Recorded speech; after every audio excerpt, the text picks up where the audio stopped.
The house sat still on the edge of Cedar Falls, where the trees whispered with late autumn wind and the days faded earlier than they should. Thomas Delaney, now 68 and recently retired, had grown accustomed to that quiet. It was a silence he'd earned. After decades of sacrifice, after raising a daughter alone when her mother passed too young, after building a modest but proud life in the very house he once promised would be his forever home.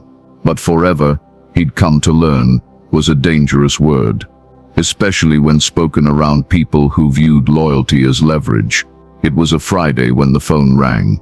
Late afternoon, the sun was already dipping below the pine-covered ridge that framed his backyard. He recognized the name on the caller ID immediately. Emily Delaney, his only daughter. He smiled and answered, "Hey, sweetheart." She didn't respond immediately. Just the soft shuffle of movement and a muffled voice, like she hadn't realized the call had connected. Then, another voice filtered through the line.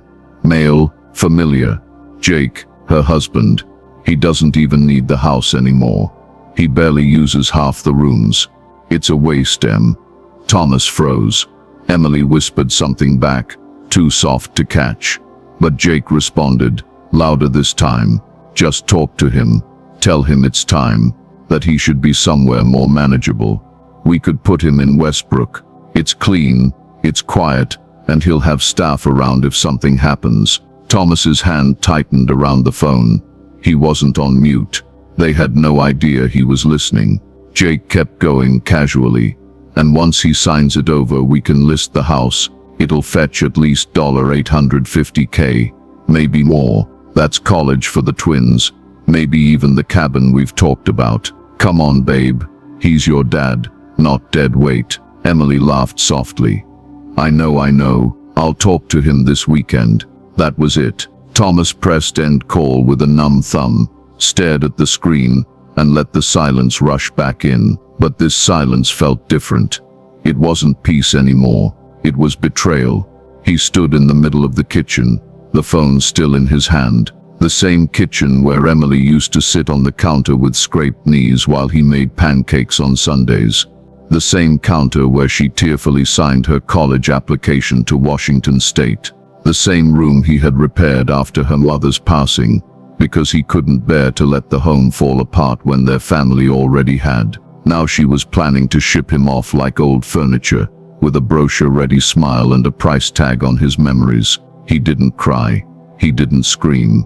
Instead, Thomas Delaney walked to the living room, pulled a dusty photo album from the bottom drawer, and sat down in the same recliner he'd had for 20 years.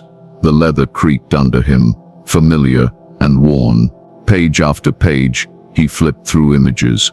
Baby Emily in a pumpkin costume, her 6th grade science fair ribbon prom night, her wedding, all moments he had been proud to support, finance and stand behind. And now she wanted his signature, not his presence. The next morning, Thomas didn't call her back. He didn't mention the conversation. He didn't accuse or confront. Instead, he opened his laptop and began researching something he hadn't thought about in years. Property transfer laws, trust protections and private sale agreements. If they saw him as old and naive, maybe it was time to remind them where she got her cunning. After all, he'd raised her. The next morning, Cedar Falls woke to a cold drizzle. The bell above the door chimed softly as Thomas stepped into the branch office of Ridgeview Credit Union. It was a modest building, red brick with white trim, tucked between a florist shop and an insurance agency on Main Street. He had banked there for years, long enough that most of the staff knew him by name, or at least they used to. Now, as he stepped up to the reception desk, the young man behind the counter gave him a professional, distant smile, the kind reserved for strangers. "Good morning, sir. How can I help you today?" Thomas adjusted the collar of his coat and spoke with calm precision. "I'd like to speak to someone about a property sale and setting up a new trust account." The young man's eyebrows lifted ever so slightly, but he nodded and tapped at his keyboard. "Of course, we have a financial advisor available. Just give me one moment." 10 minutes later, Thomas was seated in a glass-walled office with a view of the parking lot and a potted ficus that looked on the brink of death. Across from him sat Erica Swan, early 30s, polished blazer, bright eyes that scanned his face with trained efficiency. She greeted him with the same type of smile, too wide, too sterile. He didn't take offense. He had learned long ago that when you're old, people often speak to you like you're drifting, like your presence is a placeholder for stories about the past, not a participant in shaping the future. Erica leaned forward with a pen and a tablet. "So, Mr. Delaney, you mentioned property." He nodded. "I own a home just north of Millstream Road. 2-bedroom, single level, built in 1988. I'm looking to sell it privately. No family involvement." Her pen paused. "Is the title solely in your name?" "It is. And may I ask the purpose of the trust?" He met her gaze directly. "To secure the proceeds somewhere, safe, away from the wrong hands." She didn't press further, but something in her expression shifted. A hint of curiosity, or perhaps respect. Either way, she nodded and tapped a few notes on her screen. "Well, I can certainly help with that." The next hour was a flurry of signatures, identity verifications and legal discussions. Erica explained the mechanics of a revocable living trust, walked him through options for discrete fund movement, and even referred him to a private appraiser for a quick home valuation. But what Thomas noticed most wasn't in the forms. It was in the way she blinked, just slightly slower than usual, when he asked her, "If someone tried to use my property to secure a loan or leverage it while pretending it was theirs, could they?" She shook her head. "Not without your legal consent. Not unless you were declared mentally incapacitated by a court, and even then only a legal guardian could step in. Are you worried someone might try that?" Thomas gave a small smile. "Let's just say, I've heard whispers." As he prepared to leave, Erica handed him a folder with neatly printed documents, including a checklist of next steps. "One more thing," she said, standing. "If you're planning to sell the house quietly, I'd suggest not listing it publicly. A private buyer with a cash offer, no realtor, that'll keep it out of the radar." He nodded. "That's exactly what I'm looking for." She hesitated, then added softly, "If you ever need someone to notarize documents discreetly, I can help with that too." That surprised him. He offered her a rare, genuine smile. "Thank you, Miss Swan. I may take you up on that." Outside, the sky had begun to clear. A sliver of light peeked through the clouds, catching the windshield of his truck as he slid into the driver's seat.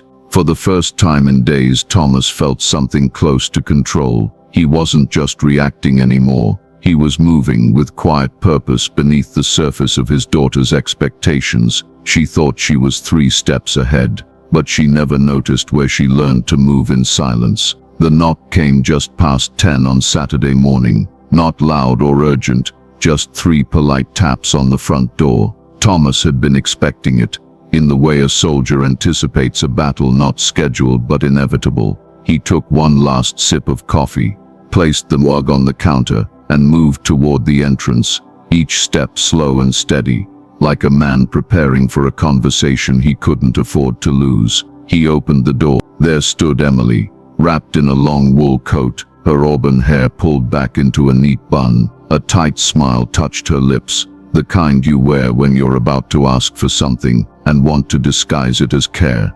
"Hi, Dad." He blinked, not surprised, but still hollowed by the look in her eyes. Friendly, calculating, just like her mother's could be years ago, when Ellen had something difficult to say but didn't want to be the villain. "Emily," he said calmly, "didn't expect you." She held up a paper bag. "I brought your favorite muffins, from Pine and Seed." He stepped aside and let her in. The hallway smelled faintly of cinnamon and wood polish. Emily walked with familiarity, her heels softly clacking against the hardwood floor as she moved into the living room like it still belonged to her childhood. Thomas watched her scan the place. Same furniture, same photos, same layout. But something was different. He had removed a few frames from the wall, the ones with her wedding photos, subtle absences, like silent sentences removed from a paragraph. He wanted her to feel it, even if she didn't know why.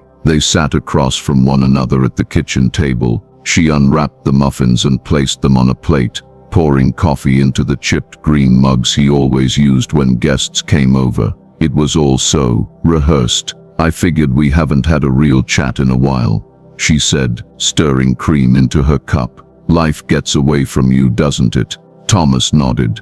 That it does. A pause stretched between them. Then Emily tilted her head, as if trying to assess his mood. You know, she began carefully. Jake and I were talking the other night. We're just worried about you, Dad. There it was, the preamble. He folded his hands on the table, expression unreadable. You're alone in this big place. It must be a lot to manage, and God forbid something happened. You fell or got sick. We'd never forgive ourselves. Thomas didn't flinch. And what would you suggest? Emily sighed, almost rehearsed. There's a place just outside of town. It's not one of those depressing nursing homes. It's nice, with a garden, activities, real privacy. You'd still have independence. He looked at her for a long moment, then smiled faintly. Sounds like you've done your research. She shifted, slightly uncomfortable. I just want what's best for you. Thomas leaned back, eyes calm. What if I told you I've already made some plans of my own? That caught her off guard.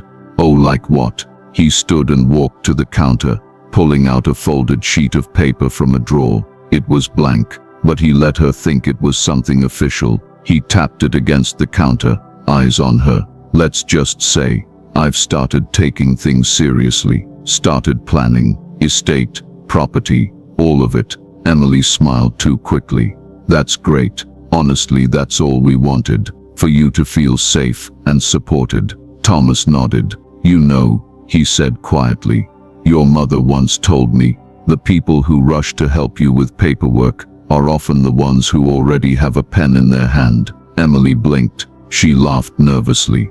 You think I'm here to take your pen? He didn't answer, just looked at her, and for a moment the hallway grew silent again. She didn't stay long. After 20 minutes, she stood, gave him a hug that felt more like an obligation than affection, and promised to stop by again next week. Thomas walked her to the door, thanked her for the muffins, and watched her drive away in the same SUV he'd helped her co-sign years ago. The moment the car disappeared, he walked back inside, dropped the blank paper back into the drawer, and picked up his phone. The contact was saved as Jake Morales, appraiser. He tapped call. Hi, this is Thomas Delaney. I'm ready to schedule the valuation, and I want to keep it discreet. The man on the other end confirmed a Monday morning slot. Thomas ended the call and let out a slow breath. His daughter thought she was nudging him gently into submission, but what she didn't know was that her push had already sent him into motion, and he had no intention of slowing down. The morning light filtered through the blinds in thin silver ribbons as Thomas stood in front of the mirror, adjusting the collar of his flannel shirt. It had been years since he'd dressed for anyone's impression, but today wasn't about appearances. It was about presentation, about control. He wanted to look like a man with clarity, not confusion. Stability, not decline. At exactly 9:15 a.m., a gray sedan pulled into the driveway. Thomas peeked through the curtain and watched the man step out.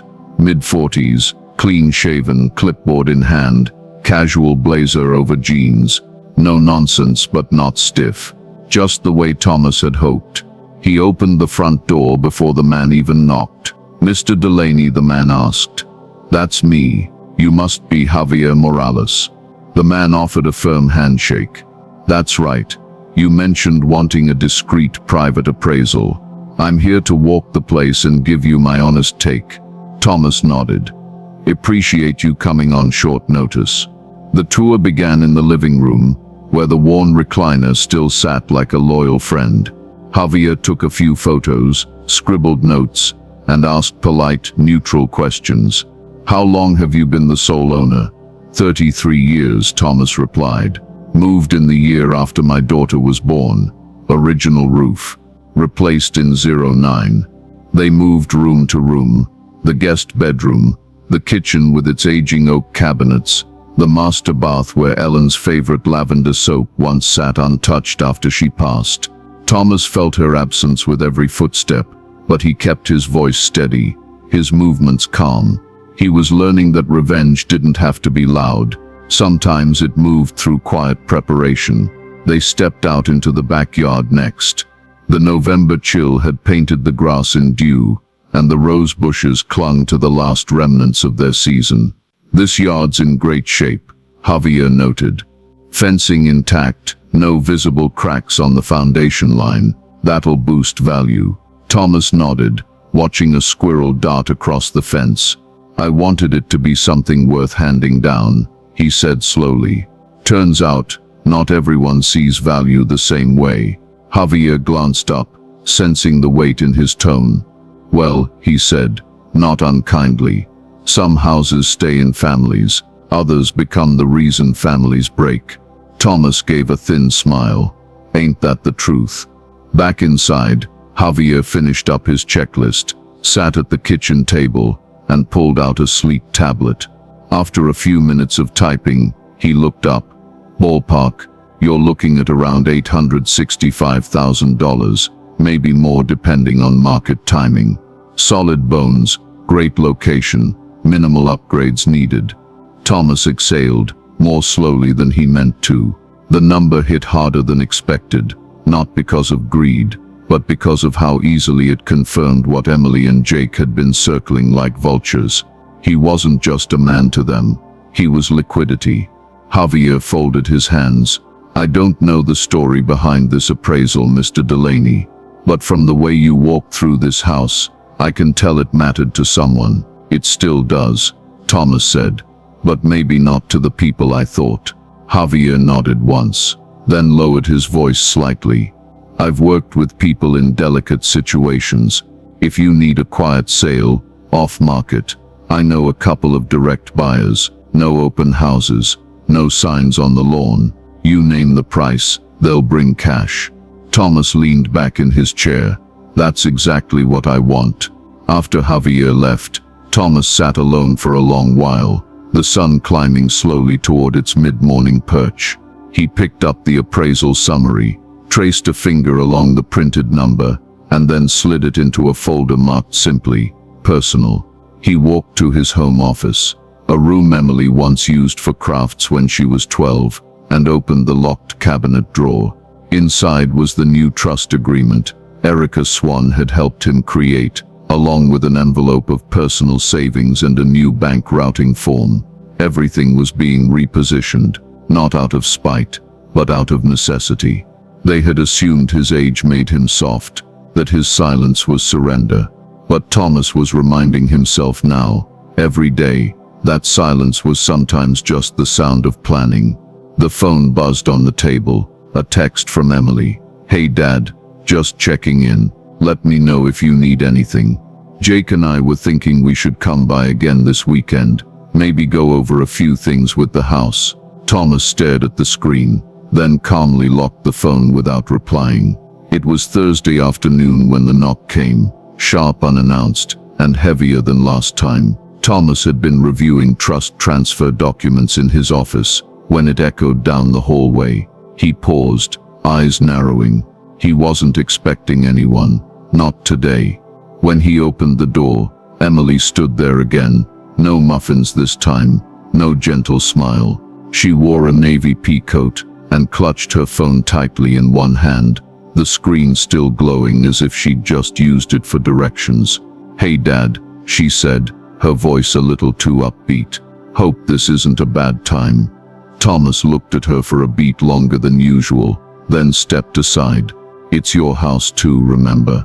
Her eyes flickered, just for a second, a flash of discomfort masked behind a smile. She walked into the living room, casually scanning the space. Thomas noted her gaze lingering near the hall cabinet. She didn't say anything, but he knew what she was doing, looking for signs of change, of movement, of decisions made without her. "So," she said lightly, lowering herself onto the couch, "Jake had a thought. You know about the garage. He was thinking maybe we could help you clear it out sometime. Get things ready." just in case. Thomas sat across from her in his recliner, hands resting on the armrests. In case of what? Emily hesitated.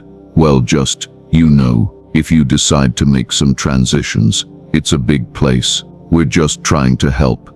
Thomas nodded slowly, his face unreadable. I see. There was a pause, a quiet so thick you could feel the dust in the air shift. Then she did something new. She stood up. Mind if I take a look at the guest room? Haven't been back there in a while. He tensed, but kept his posture loose. Go ahead, he said. She disappeared down the hallway, her footsteps echoing against the hardwood. Thomas followed slowly, keeping distance. As she passed each room, she peeked inside, not like a daughter reminiscing about her childhood, but like someone inspecting inventory. In the office, she stopped and leaned against the doorframe, still working on stuff. Thomas smiled faintly, trying to stay sharp. She nodded, eyes scanning the desk. Too sharp. He motioned toward the hallway again. Need anything in the guest room? She shook her head. No, just checking. Was thinking, if you did sell the place, you'd want everything squared away. Make it easier on everyone. And who's everyone? He asked, voice low. Emily looked at him. You know what I mean. They returned to the kitchen. She lingered by the sink, tapping her nails on the counter, an old habit from high school whenever she was nervous or trying to form a pitch. You've done so much for us, Dad. I think it's only fair you let us take some of the load now. Let us guide you. Thomas leaned against the doorway. You're not offering guidance, Emily. You're asking for control. There's a difference. She flushed, then tried to laugh it off. Dad, come on. Don't be dramatic. He didn't reply, just stepped past her, opened a drawer and pulled out a sealed envelope, the same one he'd shown her last time, still blank, still bait. He held it out. This is going to a notary tomorrow. Her eyes locked on it, her breath caught for half a second. What is it? He smiled. A decision. And then casually, he tucked it back into the drawer. She didn't stay long after that. As she walked back to her car, Thomas stood by the window and watched her pull out of the driveway, her tires crunching across the gravel like impatient thoughts. He knew she'd go straight to Jake. They'd analyze everything, the empty picture frames, the subtle coldness in his voice, the envelope, and they'd feel it, that something was shifting, but they wouldn't know what, not yet. The rain came softly that evening, brushing against the window panes like distant fingers trying to get in. Thomas sat alone in the den, the same room where he had once read bedtime stories to a girl who no longer believed in fairy tales. A yellowed lamp cast a low glow over his lap, where an old shoebox rested, taped at the corners, weathered from years in the back of the closet. It had taken him an hour to find it, and another 30 minutes to gather the courage to open it. Inside were remnants of a quieter time, hospital bracelets from the night Emily was born, a ticket stub from the county fair, where Ellen laughed so hard she cried, a pressed flower from their 10th anniversary trip to Montana, and beneath it all, letters, dozens of them, most unopened. Ellen had written him often, especially toward the end. She had known what was coming. Cancer doesn't knock, it enters, and when it did, she began to write things she couldn't say aloud. Some letters were dated, others were simply folded pages without greeting or closure. Thomas had tucked them away in grief, never able to bring himself to read them. But now he needed her voice more than ever. He reached for the top envelope and slid a finger beneath the seal. Tom, I know you won't read this until I'm gone, and that's okay. You never liked sad endings. But I need you to know, I see how hard you're trying. Every morning you pack her lunch. Every night you wash that little blue blanket. You are doing everything you can. And someday Emily will understand that, even if it takes years, even if she forgets for a while. Thomas paused. His thumb brushed the edges of the page, smoothing out creases as if it could bring back her voice. The next letter was written in tighter script, sharper. You always say that your job is to provide. But Tom, you are not just a provider. You are her compass. Don't let her grow up thinking love is measured by how much someone gives her. Make sure she knows how to give it back. Make her earn your trust too." He swallowed hard. It was uncanny how Ellen had seen it all coming. Not the betrayal, not exactly, but the imbalance, the way he had poured and poured until his cup ran dry, thinking that duty would be enough to anchor affection. He had raised a daughter who believed in comfort, but not consequence. The third letter was never sealed, just a folded piece of lined paper with a single sentence scrawled in the middle. "Don't let them take you apart to build themselves up." Thomas stared at the words for a long time. They felt less like advice and more like prophecy. He refolded the page and placed it on top of the pile. Then, for the first time in years, he reached for a pen and a clean sheet of paper. He began to write. "To Emily, you were always my light. After your mother passed, I gave you everything, because I thought love meant never saying no. But lately, I've realized that protecting what we build also means protecting ourselves.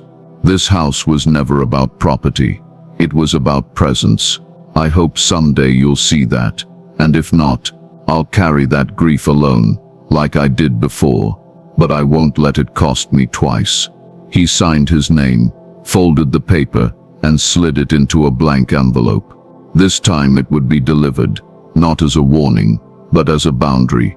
The rain hadn't let up when he finally stood. He placed the shoebox back on the shelf, not hidden, but not displayed either, just present, like Ellen still was. Somehow, he glanced at the calendar by the door. The appraisal was done, the trust had been updated, and soon the paperwork would be filed. The storm was still building outside, but inside, he was finally dry. Thomas woke early the next morning, not from a dream or a noise, but from a strange sense of clarity, the kind that settles in your chest when you know the moment to act has arrived. Not later, not someday, but now. He made his way to the small desk in his home office, opened the middle drawer, and pulled out the signed forms, trust agreement, sale authorization, and transfer documentation for his checking and investment accounts. Each page had been double-checked, notarized, and placed in order. The financial machinery had already begun to move. Today was about something else. Visibility. He had spent the last few weeks in the shadows, quietly shifting control, redirecting assets, preparing. But now he needed them to see it. To understand, if only through unease, that something was no longer in their hands. He grabbed a small cardboard box from the closet, filled it with items that would look insignificant to the untrained eye. Tax statements, title copies, keys, old bank envelopes. And then he did something bold. He placed the box on the living room table, right out in the open. By mid-morning, as if summoned by some unspoken signal, Emily called. "Hey Dad, Jake and I were thinking of stopping by this afternoon, just to see you, no pressure." Thomas smiled faintly. "Of course," he replied. "The door's open." She paused for half a second, long enough to let the silence speak. "We'll be there around 2. They arrived exactly on time. Jake looked uncomfortable in his own skin, wearing a forced grin and a stiff collared shirt like he'd just come from church. Emily walked in with too much energy, overcompensating like someone trying to keep a lid on boiling water. The moment her eyes landed on the cardboard box, her pace slowed. Thomas pretended not to notice. "Coffee's fresh," he said. "Help yourselves." Jake sat down on the armrest of the couch, avoiding the table, pretending to scroll through his phone. Emily moved toward the box. "What's all this?" she asked, her voice casual. Too casual. Thomas shrugged, settling into his recliner. "Just tidying up, going through old paperwork, deciding what to keep, what to toss." Emily leaned forward, lifting a tax return, scanning it quickly, then placing it back. "You're being very organized," she said. "Trying to be," he replied. "I've decided not to wait for someone else to handle my affairs." Her lips parted slightly. Jake looked up. "You mean like a lawyer?" he asked. Thomas shook his head. I mean like anyone who thinks I'm not in charge of my own life. The silence that followed wasn't uncomfortable. It was instructional, like a classroom that had just received a final grade. Thomas stood and walked to the kitchen, letting the weight of his words hang. Emily followed, cornering him by the sink. "Dad," she said softly, "is something wrong? You've been distant lately, and now all this." He looked at her, really looked at her. "You ever sweep the house and realize the corners have been collecting dust for years?" he asked. "It's not that you suddenly love the house less, it's just time to clean." She blinked, unsure how to respond. He continued, "I'm drawing lines, Emily, not to shut you out, but to remind myself where I end, and you begin." They didn't stay long.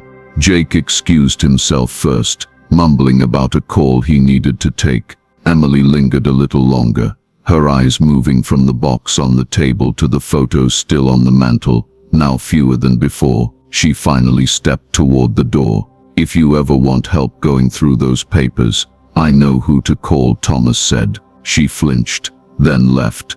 He watched from the window as they backed out of the driveway, the tires stirring a faint trail of dust behind them. For years he had built paths for them, carved them gently, cleared every stone. Now for the first time he was drawing lines instead, lines they could see, lines they would no longer cross. The name on the brass plate outside the office door read, "Cameron Blake, Estate and Elder Law." Thomas paused for a moment before opening the door. The small office on the second floor of the downtown building smelled faintly of coffee and fresh printer ink. It was quiet, too quiet. A television in the corner played muted weather updates, and the receptionist offered him a polite nod as he signed in. Minutes later, a tall, lean man in his 40s appeared at the hallway entrance. "Mr. Delaney, I'm Cameron." They shook hands firmly, and Thomas followed him into a private conference room. No windows, just framed certificates and shelves lined with law books that probably hadn't been touched in years. They sat across a long table. "I appreciate you seeing me on short notice," Thomas began. Cameron smiled. "You said it was urgent, and I always make time for clients who come recommended by Erica Swan. She said you were quietly preparing things." Thomas offered a nod. He reached into his coat pocket and placed a slim envelope on the table. "I need this reviewed, notarized, and held under confidentiality.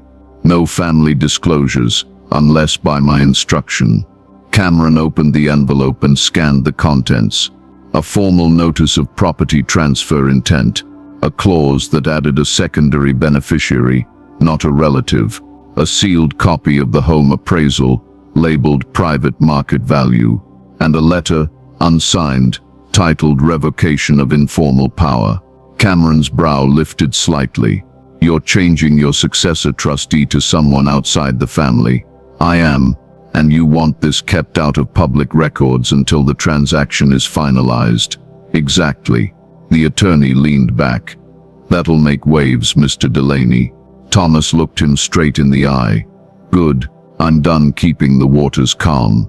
Meanwhile, across town, Emily sat in the front seat of her SUV parked discreetly outside the Ridgeview Credit Union.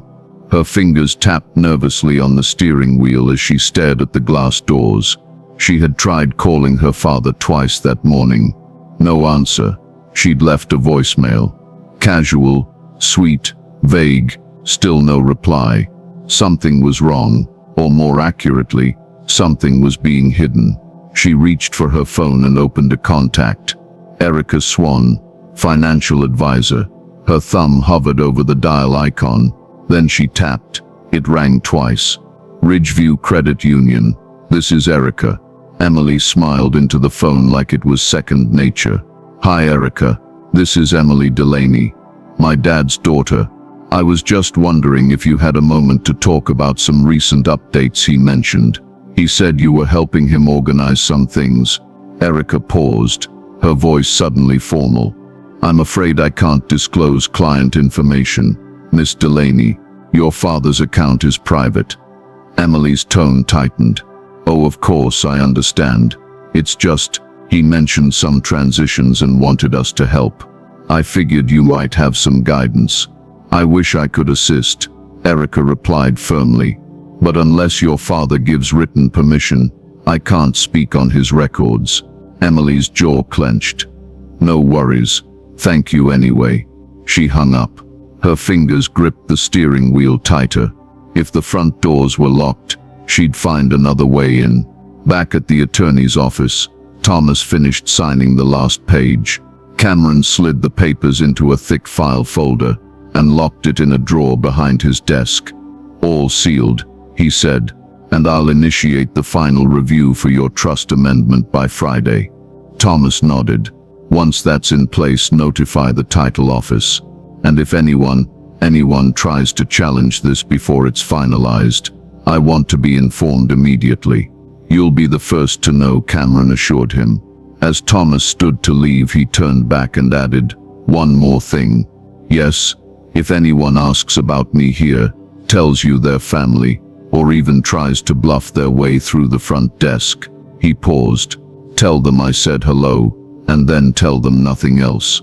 The envelope arrived on Wednesday morning, slid through the mail slot without a sound. No return address, just Thomas's name written in Emily's handwriting.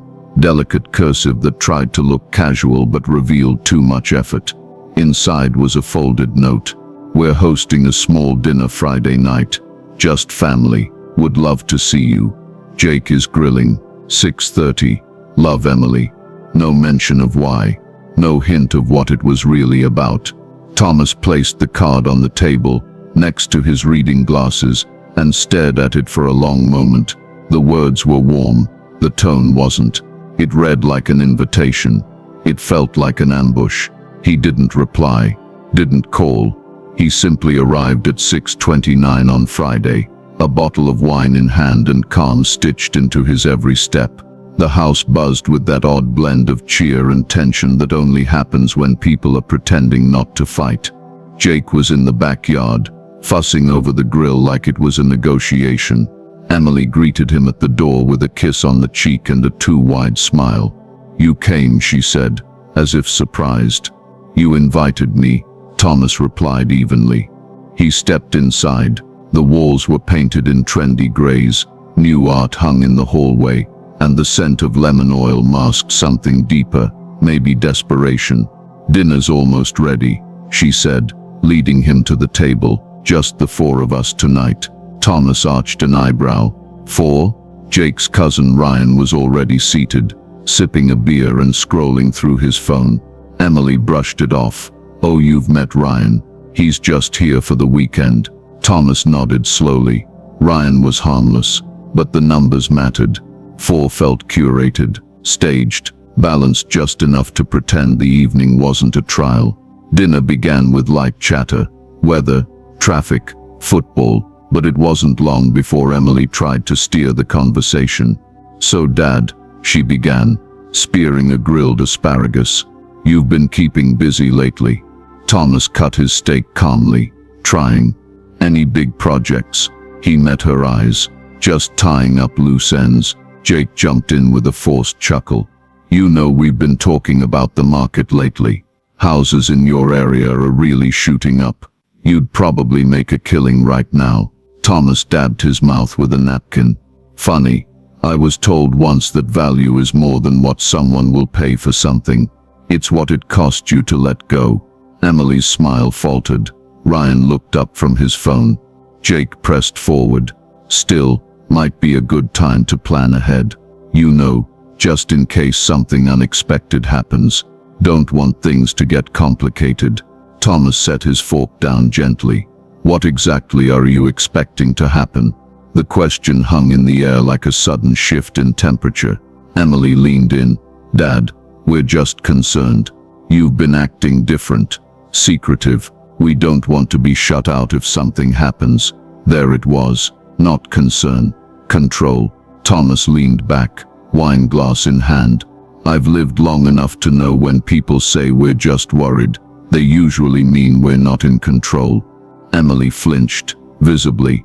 Jake opened his mouth, but Thomas cut him off. You both want clarity. Fine. I've spoken to attorneys. The house is being evaluated. My affairs are in order. And no, I haven't forgotten who stood by me and who circled me like accountants. Silence. Long, cold, final. Even Ryan looked uncomfortable. Thomas took one last sip, then placed the glass down. Dinner was lovely. Tell Jake the steak was a touch dry. Good night. He left before they could recover. The night air hit his face like truth. Inside the house, Emily stood frozen by the dining table, napkin crumpled in her fist. She didn't know if he'd come to be civil or to declare war, but now she knew. Either way, she had already lost her grip. Emily sat at the edge of the bed, her phone clutched tight in one hand, the screen glowing with a half-written text to her father. Unsent. The words wouldn't come, not after how the dinner ended. Jake was pacing by the window, his hands shoved into his pockets. "We're losing him," he muttered. "That old man is sealing every door before we can even knock." Emily didn't argue. She felt it too. Every conversation with her father had shifted. What once was warmth now held the chill of distance, of someone setting boundaries where there had never been any. Jake turned, frustration mounting. "You said he trusted you, that you could guide him." "I used to," she snapped. "But now, it's like he's someone else." "No," Jake replied darkly. "He's just finally seeing you for who you are." The silence that followed was heavy. Neither of them meant to be cruel, not to each other. But desperation made honesty dangerous. Later that evening, after the tension had simmered into a fragile silence, Jake opened his laptop. "I did some digging," he said. "Turns out your dad's attorney, Cameron Blake. He's legit, specializes in elder law, asset protection, estate transfer, and he's tight-lipped." Emily leaned in. Curiosity piqued. "I thought you said they wouldn't talk." "They won't," Jake replied. "But people leave trails. Cameron's office has filed several trust amendments this month, and guess what address popped up on one of the parcel records being quietly reassessed?" He turned the screen toward her. 828 West Maple Lane, her childhood home. Emily's mouth went dry. "He's really doing it." Jake nodded. "And he's not just transferring. He's locking it down in a way that'll freeze us out unless we act fast." Emily stared at the screen, then back at Jake. "So what do we do?" He hesitated. "There's one way." The next morning, Emily visited a woman named Susan Avery, her father's former nurse from a brief hospital stay 2 years earlier. She brought coffee and pastries, smiling like it was just a friendly catch-up. They sat on Susan's porch, exchanging pleasantries before Emily finally eased into the real reason. "I just worry about him," Emily said, lowering her voice. "He's been acting odd, paranoid, withdrawn, signing papers without telling anyone." Susan frowned. "He seemed sharp when I saw him, maybe a little sad, but not confused." Emily leaned forward. "Would you be willing to write something down, just an observation, about how you're concerned?" Susan's brow furrowed. "You mean like a statement?" "Just in case," Emily said. "We might need something to protect him from himself." Susan was quiet, then slowly shook her head. "I like your father, Emily, and he deserves to be heard, not handled." The door closed behind her harder than it should have. Emily sat in her car, fists clenched on the steering wheel. Every path she tried seemed to curve back toward him, not as a helpless old man, but as someone too smart to corner. She called Jake on the drive home. "No one's playing along," she muttered. "Even the nurse won't cooperate." It's like he saw this coming. Jake was silent for a moment. Maybe he did. Back at his home, Thomas sat at the kitchen table, sipping his coffee while reading through a letter from Cameron. Everything was in motion. The trust had been filed. The home was listed with a discreet private investor network. No ads, no public tours, just strategy. He looked toward the window and smiled faintly. Let them scramble, let them try. They thought they were planning a backup route, but the road had already collapsed behind them. The locksmith arrived on a quiet Monday morning, his van humming into the driveway just after 9. A young guy, probably late 20s, cheerful and efficient. He introduced himself as Alex, gave a polite nod, and pulled his toolbox from the back. Thomas met him at the door with a calm nod. Deadbolt on the front and back, side door too, all fresh cylinders. Alex raised an eyebrow. Someone move out. Thomas gave a dry smile. Something like that. He stepped back and let the man work. The rhythmic clicks and metallic chimes of tools replacing the silence of the house. With each turn of the screwdriver, something shifted, not just in the door frame but in the air itself. Something final, something deliberate. By the time Alex was done, Thomas held 3 identical silver keys in his palm. He pocketed 2. The third one went into a drawer he hadn't opened in months. An hour later, Emily showed up unannounced. Again, Thomas was in the kitchen, organizing documents when he saw her car pull up. She didn't knock this time, just tried the door. It didn't budge. A moment of pause, then came the knock. Hard, impatient. Thomas opened it slowly, not more than a few inches. Something wrong? He asked. Emily blinked, confused. You changed the locks. He looked her straight in the eye. Yes. Why? Because I live here, and people don't just walk into someone else's home without asking. Her face colored. You said I'd always have access. No, Thomas replied calmly. I said this would always be your home. That was before you started treating it like an inheritance waiting to happen. She swallowed, wounded. Dad, you're pushing us away. No, he said, stepping outside and closing the door behind him. I'm just stepping out of your reach. They sat on the porch bench, an old wooden thing that Thomas had refinished after Ellen passed. Emily traced the armrest with her fingers. I'm not trying to hurt you, she said softly. But you did, Thomas said, when you brought lawyers into this before bringing honesty, when you started calling my advisor behind my back, when you asked an old nurse to question my mind. Emily's head snapped up. You knew, Thomas nodded. Erica told me. Susan too, and Cameron's receptionist. She logs every call. He leaned forward, elbows on knees. I may be old, but I'm not gone, and I'm not yours to manage. Emily wiped the corner of her eye. So what now? We just stopped talking. No, Thomas said. We talk, but from here on out it'll be as equals, not as an aging father and a daughter playing chess with his estate. She looked away. You already gave the house to someone else, didn't you? Thomas didn't answer, because silence sometimes was the answer. That night he stood in the hallway, holding the third key, the one in the drawer. He walked into the guest room, opened an old cedar box, and placed the key inside alongside Ellen's letters, their wedding photo, and a yellowing baby onesie with Emily's name stitched across the chest. Some things you protect with locks, others with memory. It had been a week since the locks were changed. 7 days of silence, broken only by the occasional junk mail and the sound of autumn wind scraping leaves along the sidewalk. Thomas found peace in the quiet, in the slowness of his routines.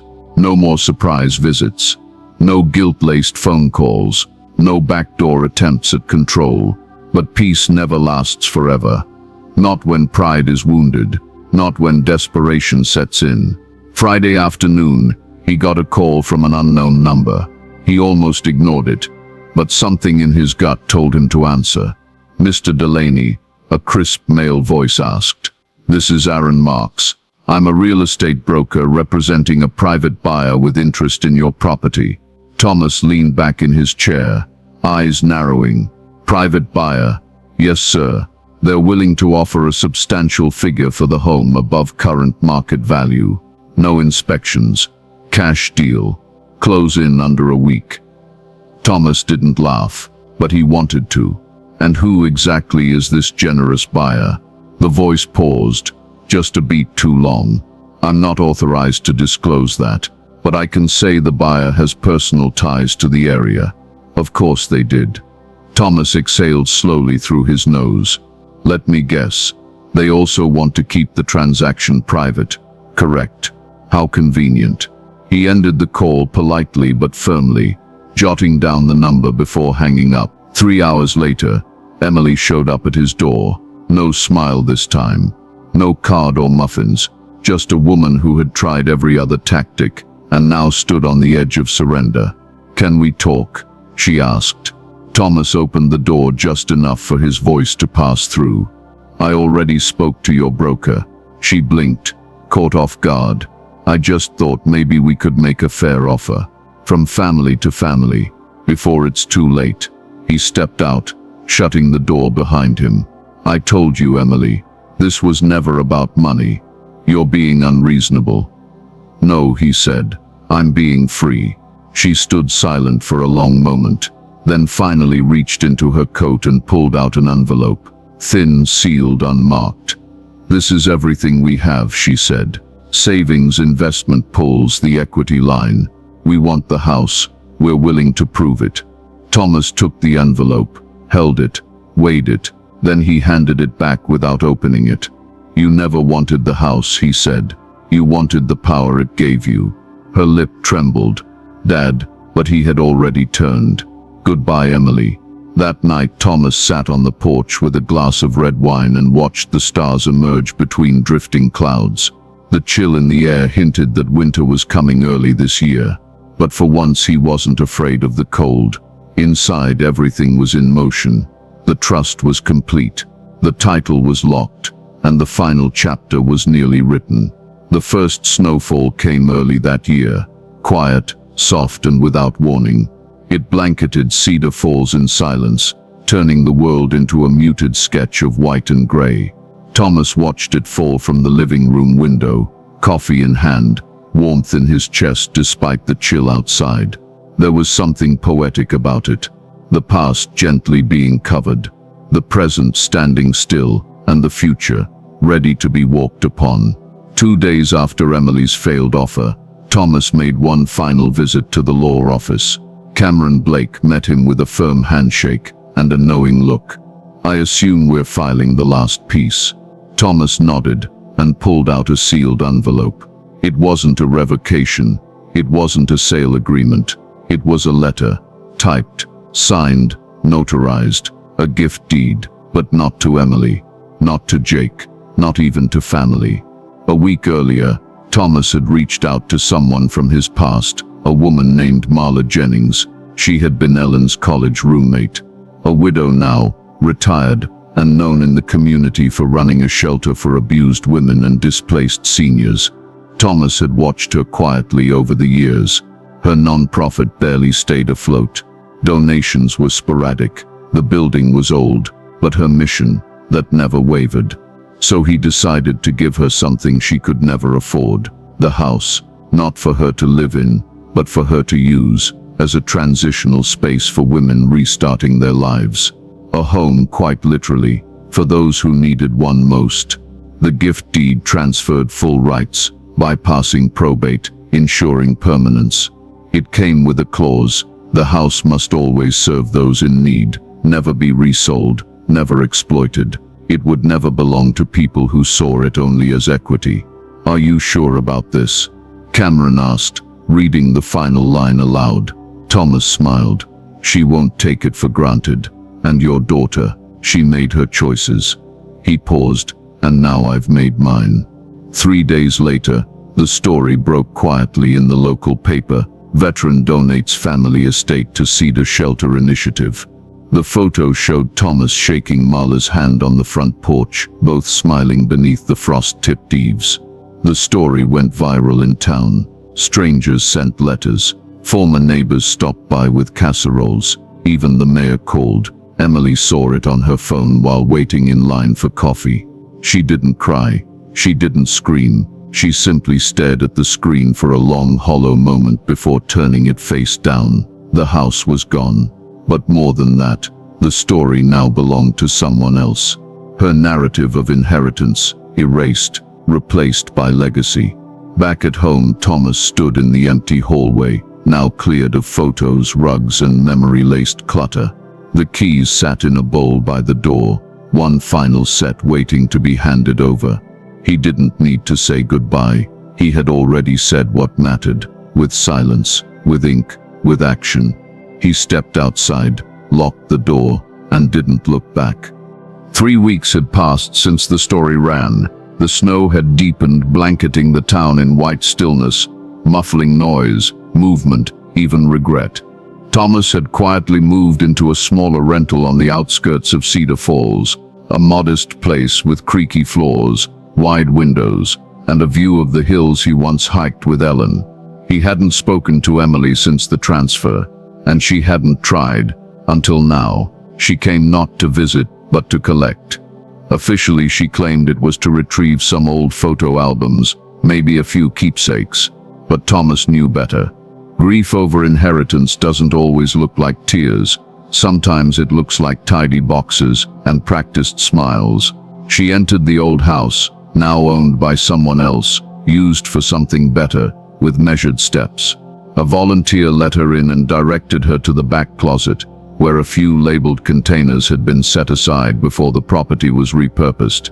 It was there, tucked between a stack of yellowing yearbooks and Ellen's recipe binder, that she found it. A simple manila folder, unmarked, inside a single page, old newsprint, folded neatly, kept intact. The headline, "Local Carpenter Restores Community Center with Late Wife's Savings." A photo, Thomas in his 30s, arms crossed beside a half-rebuilt porch, looking both proud and exhausted. Ellen stood beside him, smiling. Emily sat down on the edge of the storage bench, the folder resting in her lap like a letter from a stranger. She read the article, every word, how Ellen had once left behind her inheritance from her parents not for personal comfort, but for community. How Thomas had matched it dollar for dollar and done the work himself. They had always given, not to look noble, but because they believed the world was built that way, hand by hand, heart by heart. At the bottom of the article, handwritten in blue ink, were the words, "One day she'll understand, and when she does, I hope it's not too late." Dad Emily closed the folder slowly, eyes blurred with something she didn't dare name. Guilt? Shame? Maybe both. It wasn't just about the house. It never had been. It was about forgetting who her parents truly were, what they valued, what they built, not with walls but with choices. She left without taking anything else. No photo albums, no furniture, only the clipping, only the truth. Meanwhile, Thomas sat by his fireplace that evening, book in hand, the pages unread. He didn't know she had found it. He didn't need to. Because some lessons aren't spoken, they're discovered, like footprints in fresh snow, leading away from everything expected and toward everything earned. The old community garden lay tucked behind the Cedar Falls Library, bordered by a row of sleeping oaks and a crumbling brick path that curved like an old memory. Most folks forgot it was even there once the first snow settled, but Thomas hadn't. Not this place. Not this patch of soil, where something once bloomed every season, especially during the years when nothing else did. He parked his truck along the edge of the frozen lot, stepped out slowly, and zipped his coat against the bite of the wind. His boots crunched against frost-bitten gravel as he crossed toward the gate. The same rusted frame he and Ellen had painted sky blue one spring, their hands stained and smiling like kids. Back then, they hadn't needed permission. They'd just shown up with shovels and seeds, joined by neighbors and strangers alike. Flowers took root beside vegetables. Broken benches were repaired with leftover lumber. It had become a place to sit, to talk, to remember that life didn't require grand gestures to be meaningful. It only required care. Thomas knelt near the old rose bed, now barren and brittle. He brushed the snow from a small wooden sign buried near the edge. The paint was faded, but the words still held, "For those we love and the seasons that carry them." He exhaled slowly, his breath rising in a soft cloud. "Still here," he whispered. No one answered, and yet something did. He pulled a thermos from his coat pocket and poured 2 small cups.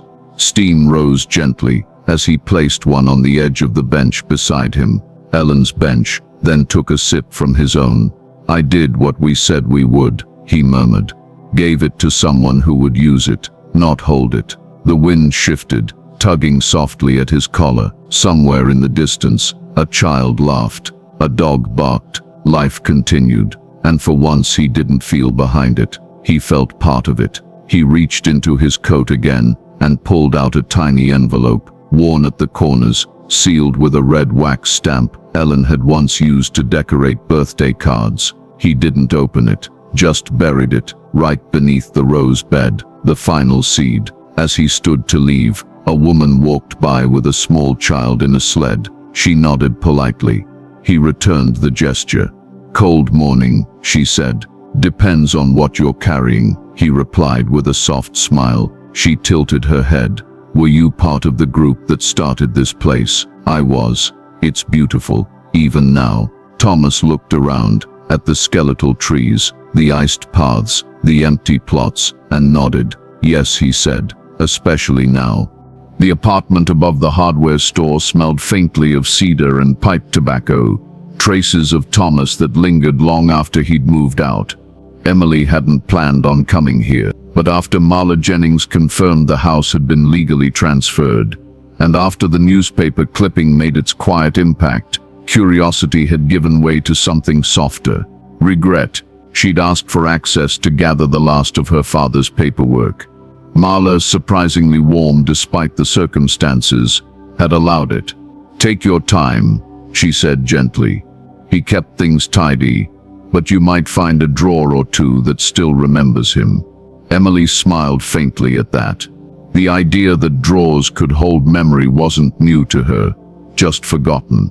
She moved slowly through the small space. There wasn't much: a modest kitchen, a recliner by the window, a wall of books her father had read and reread.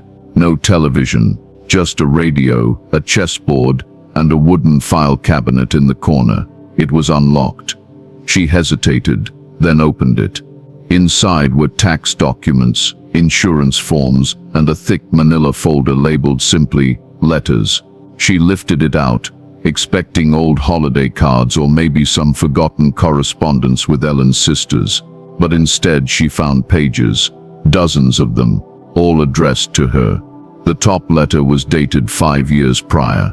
"Dear Emily, I'm writing this because one day, when we're no longer pretending, I want you to know I noticed the way you rushed through phone calls, the way Jake started speaking for you, the way my name only came up when a favor was needed. I don't write this to punish you. I write it because someday when the silence is heavier than your pride, you'll want to know if I saw it happening. I did." She kept reading. Each letter was different. Some were frustrated, others forgiving, some written after her visits, others after nights he'd sat alone in the kitchen, thinking of Ellen, of the way they'd raised a daughter who used to believe in stories instead of signatures. The last letter was dated only a month ago. "Dear Emily, by now, you've likely learned what I've done. You may see it as a betrayal, or maybe as justice. The truth is, I never wanted revenge. I wanted peace, and peace can't grow in a house where people count walls, not memories. You were my greatest joy once. I still believe you can be again, but not if you chase shadows. Not if you fight over a door instead of remembering who built the frame. If you're reading this, then I've already let go. I hope someday you do too." Dad, her hands shook. Tears blurred the ink. There was no accusation in his tone, no cruelty, just reflection. Boundaries drawn with steady hands and a broken heart. She placed the letters back carefully, then paused, pulled one out, not to keep it, but to hold it like a photograph she'd forgotten to frame. Outside, the late afternoon sun stretched long shadows across the alleyway. Emily stood by the window, watching the town move slowly beneath her. The same streets she'd once ruled in her mind, now strange, foreign, earned by someone else. She didn't know what to do next, but for the first time in months, she didn't reach for her phone. She simply stood there, still, silent and changed. The last snow of the season came quietly, blanketing the rooftops and softening the hard lines of winter's long rain. It wasn't dramatic. No wind, no storm, just a gentle white hush that fell over Cedar Falls like a closing curtain. Thomas watched from the window of his small apartment, a cup of black coffee cooling in his hand. He didn't plan on going out today. He'd already made peace with everything that needed confronting. What remained was reflection, and a kind of quiet victory that didn't need celebration, just acknowledgement. The mail arrived with a soft thud at his door, a few flyers, a utility bill, and a small white envelope, hand-delivered, no stamp. His name was written in familiar handwriting, Emily. Inside, a single folded sheet. Dad, you were right, about all of it. About me. I found the letters. I read every one, and for the first time in years, I didn't feel judged by you. I felt seen.